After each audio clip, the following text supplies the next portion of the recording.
Locke here is really standing in as the classical empiricist. And what I'm interested in here is, first of all, a question Locke asks. He asks, how did general words come to be made? How did general words come to be made? Locke makes a fateful step here. He's trying to understand what concepts are. But one of the things that Locke assumes is that the following two questions are ways of asking the same question. First question, what are concepts or general ideas or general terms? And how do we come to have concepts or general ideas? Or by what process do we acquire and learn general words, make them?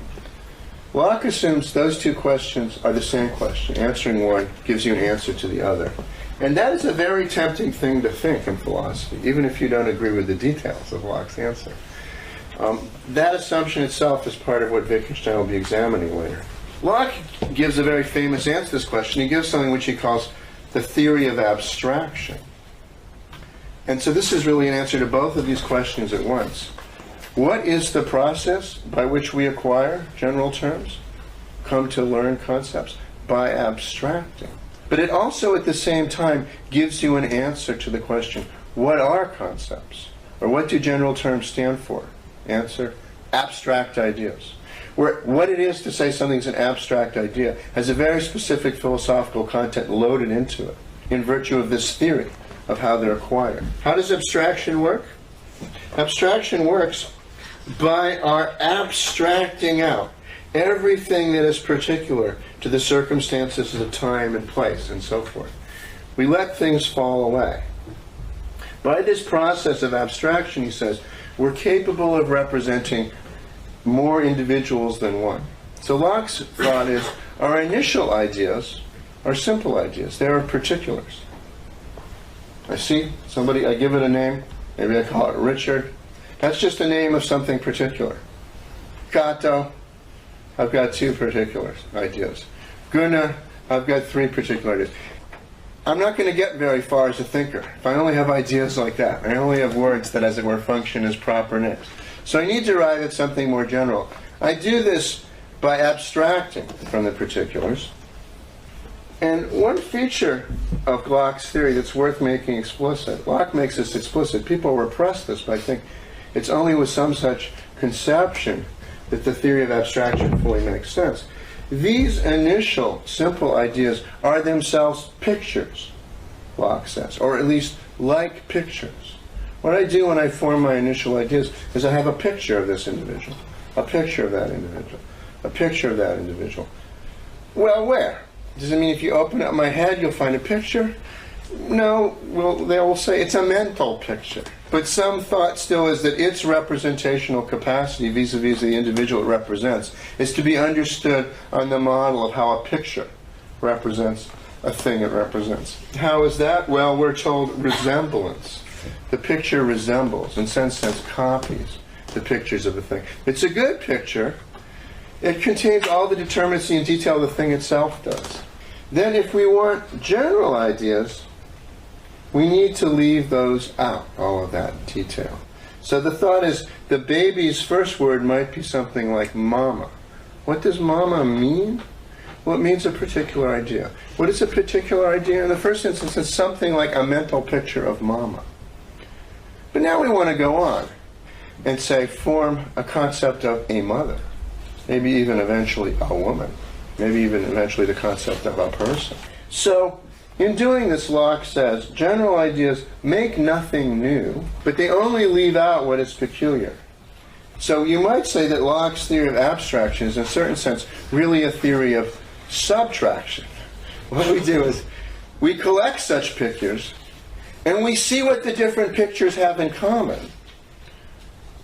And we leave out that which they don't have in common. And as quotation 5 makes clear, Locke thinks, and so on, up the ladder of generality. More general ideas, even the most general ones, like substance, which he thinks is a fairly empty idea. Well, you can see why he's bound to think that, are formed by leaving out more and more of the detail that we start with our initial, incredibly rich, complex ideas. So there is this idea that we do this process of abstraction by focusing on what is common to each of the pictures, the individual ideas, or by leaving in only wherein they are found to agree, as he puts at the end of quotation 6. And you might ask, how do you do that? Can you do that while making nothing new? This takes us to Kant. One of Kant's basic criticisms of the empiricists is, you can't find that wherein things agree without already bringing a concept to your experience. If I show you any two things, and I ask you, are they the same or not? Are they the same? Well, in many respects, they're the same. They're both man-made, they're both weigh under 10 pounds, they both fit in my pocket, they both belong to me, I both bought them at the same time because one came in the other back. In many respects, they're different. I need a concept, sameness with respect to what? In order to determine a dimension of resemblance. Resemblance isn't something I can just pick out of individuals in virtue of the individuals they are. So Kant will say, no, we can't arrive at concepts by making nothing new. Rather, we have perceptions of things falling under concepts because we first make the concepts and bring them to experience. Concepts are, if you will, exercises of our faculty of spontaneity, as Kant puts it. You can bring out the problem here for Locke in a very straightforward way. Consider the following concepts: father, son, brother, uncle. Picture of Richard, picture of Kanto, picture of Gunnar. How am I going to iterate these pictures, leaving out what they don't have in common, only taking what they have in common, and closing in on brother, uncle, father, one of those concepts instead of the other? In the average population, many people are brothers and uncles and fathers and sons. Very hard to be a son without having a father, and so forth. So these individuals can all be sorted under those concepts.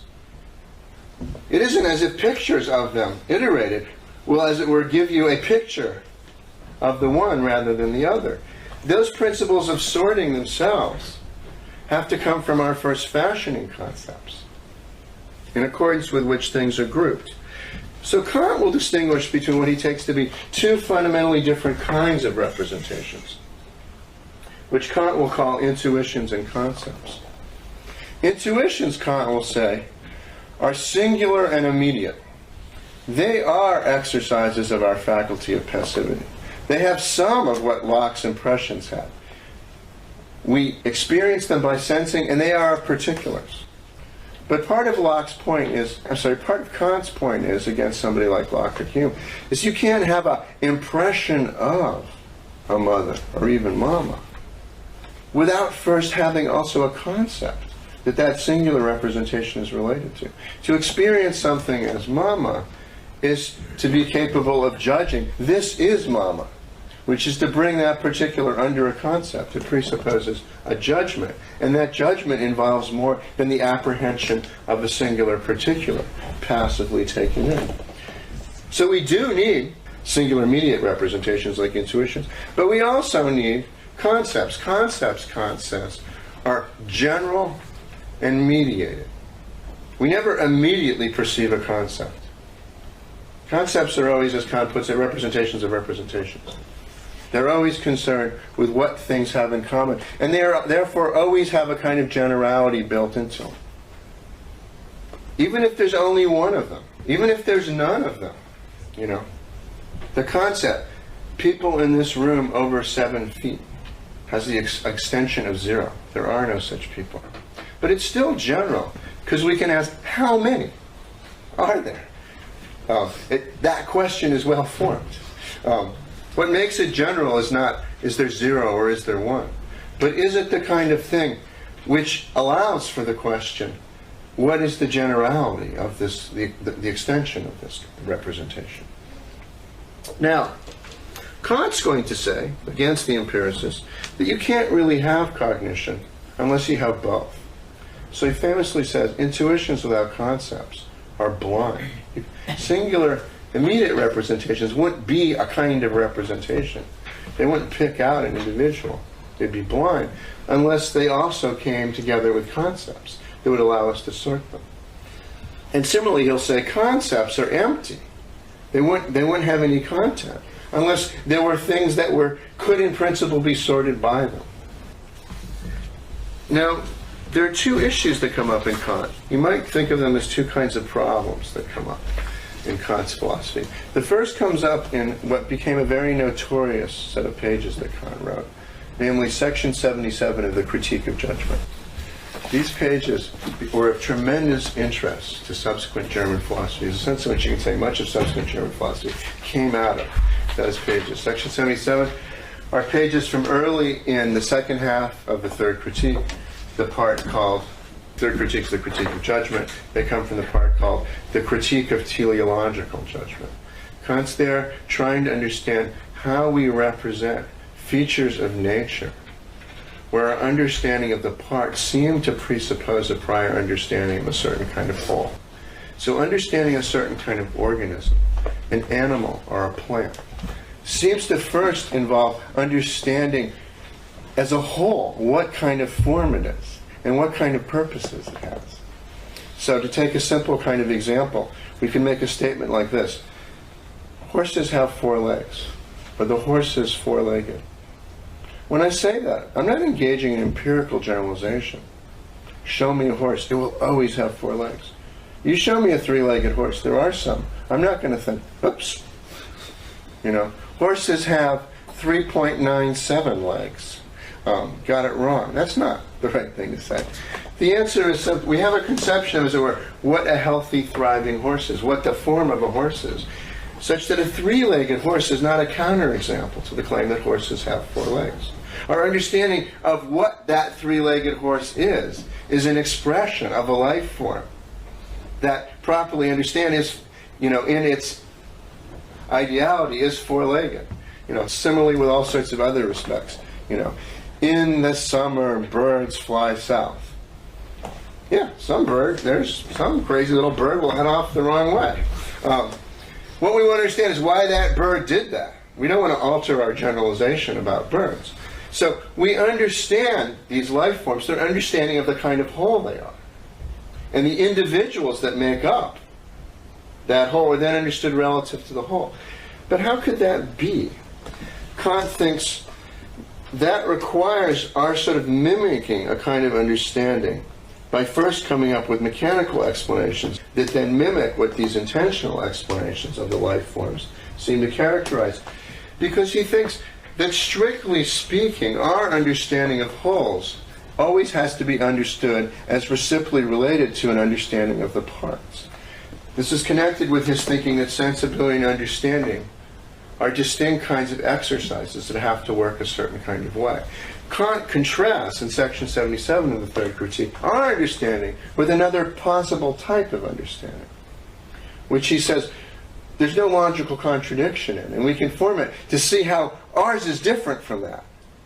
That would be what he calls an archetypal understanding. We can conceive of such an understanding, he says, which, since it is not discursive like ours, but is intuitive, involves such an intuition of the whole as such. That would require that we had an immediate apprehension of generality, that we could intuitively apprehend a whole. We could see something that has the character of concepts through the exercise of something like a faculty of intuition. That's exactly what Kant's distinction of two fundamental kinds of representation does not allow for. Because we finite beings, he thinks, must always first apprehend that which is outside of us, which always requires a sensibility which then involves a further reflective act on the part of the understanding before generality enters into the form of thought and apprehension we are capable of. So that's the first issue that comes up in Kant. A second one comes up in quotation 4. This is a passage in Kant that comes up just before what's called the schematism in the first critique. And what Kant realizes there is a very important problem which is still at the heart of contemporary philosophy. Some people think Wittgenstein, with his rule-following considerations, discovered this problem, but it's already in the first critique. What Kant realizes is, if we think of concepts as something like rules, and we think of the understanding as the faculty of rules, the faculty that gives us these concepts, And we think of judgment as the faculty that subsumes particulars under these concepts. And we think of judgment as is itself something like the applying of rules. Then a regress looms. That it looks like in order to bring an individual under a concept, I myself first need a rule which tells me how to do that. But then I need to understand that rule and bring that case under the concept of that rule, which in turn requires, and we're off on a regress. So it looks like judgment, Kant thinks, there has to be some way to make sense of it, that judgment is a kind of primitive faculty in which we can apprehend individuals and we can have concepts and see that they apply. But the application of the concepts cannot itself be mediated in terms of an account that tells you why you apply that concept into further concepts. This is a further critique of the molecularism of empiricism. It's very tempting to think, how do you know something is a brother? Well, because it's a male sibling. How do you know it's a sibling? Well, because it's the little kid. Well, but at some point, answers are going to run out. How are you going to know that? If you keep having to break concepts down into the sub-necessary and sufficient conditions that allow you to apply them, then you're going to need the necessary and sufficient conditions for applying the concepts that express those conditions. So Kant thinks, no, judgment has to be something else. And one of the things that Kant insists on is that the refinement and cultivation of the capacity of judgments requires a kind of encounter with examples that cannot itself be understood simply in terms of the further application of concepts. Examples, as he puts it in quotation 5, are the go-kart of judgment. They are the thing that allow us to sharpen this faculty. And Kant, in this passage, contrasts people who are wonderfully theoretically sophisticated about the nature of the kind of physics or whatever that's involved in a certain kind of activity.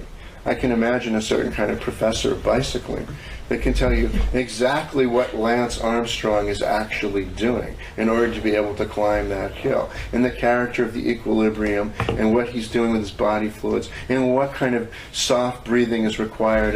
He might really have figured this all out. But who do you want on the bicycle in the Tour de France? You probably want Lance Armstrong and not that professor, even though Lance couldn't tell you any of this. So a reflective understanding of what the conditions are under which certain concepts should be applied, and the actual practical ability to realize those concepts in a particular situation are not themselves to be confused. This comes in the schematism chapter because Kant's trying to understand how do we, in the most fundamental case, bring our most basic concepts to experience. And Kant thinks something further must be required. Schemata, he says. And the concepts of explaining what schemata are, he's clearly having difficulty putting this into words, and he thinks there's a reason for that. But one of the things he says about schemata is we might think of them as a kind of monogram. Monogram was a German art historical term in the 18th century for something that happened at a certain stage of painting. If a painter was painting a fresco inside of a cathedral, first you put up a monogram, that is, you put up a kind of chalk sketch of the painting. The blue goes here, the red goes here, and so forth. But first you sketched it out, then you put in the full color. So that's a kind of analogy or metaphor that's supposed to be suggestive of how schemata stand to concepts. Goethe comes along, and he thinks, there's much I like in Kant, but what Goethe thinks is there must be some way that we ourselves are capable of this thing that Kant says finite discursive beings cannot do. Goethe is not trying to say we're infinite divine beings, but he is trying to say that it must be possible, and he thinks this that for reasons that come from thinking about the same sciences that got Kant going on this subject, botany, ethology, sciences about living forms, but he thinks it has a more general application. It must be possible for us to intuitively apprehend unity.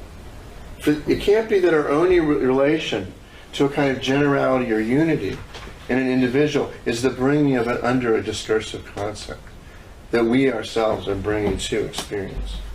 And there's a famous story, which you get in your first quotation here from Goethe, which is an encounter he had with Schiller, where they're both coming for botany lectures. This is when Goethe and Schiller first met and became friends. Schiller was a dyed-in-the-wool Kantian at this point. And Goethe is trying to explain his ideas to him. Tries to draw him a little picture of the fundamental form of the plant. He doesn't think you can actually represent this in a picture, but he thinks you can cause people to have an apprehension of the kind of character something has to have in order so much as be a plant, which itself can't be expressed in any concept. And they reach a certain point, and then Schiller says, in this quotation, but that is not an observation from experience. That is an idea. Kant's already explained all of that. This is general, it's therefore immediate, it's a kind of concept or idea. Taken aback and somewhat annoyed, I paused. With this comment, he had touched on the very point that divided us. I collected my wits and replied, that I may rejoice that I have ideas without knowing it, and can even see them with my very eyes. So we might put Goethe's, from a Kantian point of view, slightly crazy thought by saying, it must be possible to see a concept, to see something general with one's eye simply in virtue of looking. In quotation 2, you have Goethe's take on what's right and what's wrong in Kant's famous section 77. He thinks, well, yes, there's something we finite things cannot do, but there also must be something that's being characterized here. And he thinks that he sees Kant here as he almost wonders whether Kant's ironic.